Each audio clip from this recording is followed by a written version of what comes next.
1330 AM, KROT, Philadelphia's most reliable radio news station. We're bringing you the news no matter what. I'm Chris Kennedy. It's 7:10 a.m. this Saturday, October 22nd, and we have several breaking stories to report. Our top story of the hour is the battle that broke out about 20 minutes ago at St. Joan's Hospital. Witnesses in the area have reported that around 6:47 this morning, gunshots could be heard within the vicinity of St. John's, although no one could see who was shooting. During this time, National Guardsmen took up positions outside of the hospital as well as inside of it. The soldiers outside quickly turned away any and all witnesses, going so far as to shoot at them to scare them away from the hospital. Witnesses are uncertain what caused the shooting, though city officials have already released a press statement claiming that the shooting was not a result of National Guardsmen fighting with rioters. I repeat, according to official sources, the National Guardsmen were not fighting with the rioters who had previously been causing trouble throughout the city. Based on this announcement, speculation now runs wild that the National Guardsmen have begun shooting the patients within St. John's Hospital. No official sources have commented on this rumor, and no outside media has been permitted access to St. John's. This has been the case ever since it was established as a main treatment center for those infected with mortalis. Some people are alleging that mortalis has turned the infected into monsters and that the soldiers are trying to fight them, but this has not been verified and is being treated as disinformation at this time. Similar instances of battles appear to be occurring across the nation. In Seattle, a news helicopter was apparently shot out of the sky when it flew overhead where mortalis patients were being treated. Only the pilot of the news chopper made it out of the crash alive and is claiming that they only flew overhead after hearing reports of gunfire coming from within the hospital. This information comes as a result of a live stream the pilot held upon escaping the area, during which time he was seen arming himself and leaving his electronic devices behind in his apartment. According to sources, the live stream ended when Seattle police raided his apartment and discovered his phone. We have no word on whether or not that pilot has been found. In other aviation news, a plane has crashed 90 miles off the coast of Boston. The airliner, coming from France, began losing altitude about 200 miles away from Logan International Airport. Shortly after the plane began to fall, radio contact with the pilot suddenly ceased.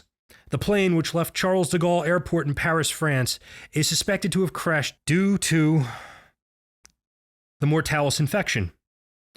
Just yesterday, tracing efforts of the FDA and CDC confirmed that the mortalis infection was also present in food found in airports in the United States. It is uncertain whether or not the mortalis infection in other countries comes as a result of those individuals eating contaminated food within the United States, or as a result of eating contaminated food in their home countries. Due to having only recently discovered that the contaminated food was also present in airports, the FDA and CDC are requesting that anyone who has flown in the past 3 months quarantine themselves in their home. At this time, it is not safe to seek medical attention. Anyone who suspects that they are infected can request medical personnel from the United States Army Medical Corps to set up an appointment to visit them and test them. City officials continue to warn Philadelphia residents to shelter in place. Following the news of the Battle of St. John's, many residents have taken to online accounts on social media to voice their concerns regarding what they feel is government authorities abusing their power and acting tyrannically.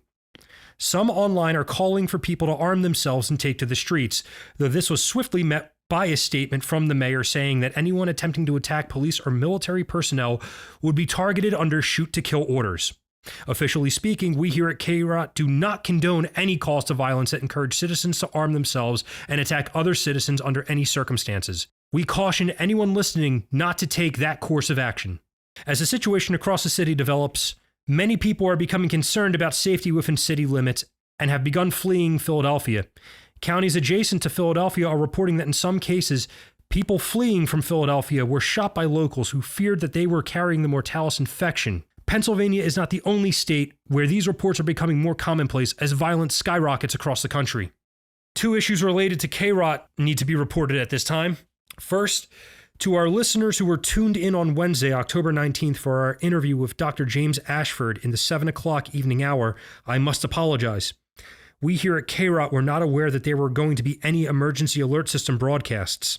We also did not anticipate being off the air for the remainder of the evening as a result of the emergency alert system taking over radio broadcasts in the Philadelphia area.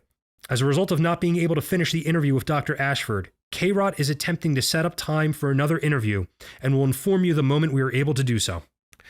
Second, and on a much more somber note, We here at KROT want to take the time to express our condolences for Claire Harper, wife of Leon Harper, for the loss of her husband. Claire had been using the system known as CheckNet to get information on Leon's condition from St. Joan's. Shortly after midnight this morning, Claire learned that Leon had passed away due to complications from the mortalis infection. Leon is survived by his loving wife Claire and his two daughters, Jill and Rebecca. Leon was a loving family man and a great friend to those who had the pleasure of knowing him. He would often hang out at the station before and after his show, talking with coworkers and making plans to hang out with them outside of work. I've personally had the pleasure of knowing Leon for the past 7 years and will miss my dear friend terribly. Leon, if you could hear us, your KROT family loves you. Due to the sudden passing of Leon, I will be hereby taking over all of his shifts until we were able to find someone able to handle his time slot. We're going to have to take a short commercial break, but first we have an emergency announcement. Please stay tuned.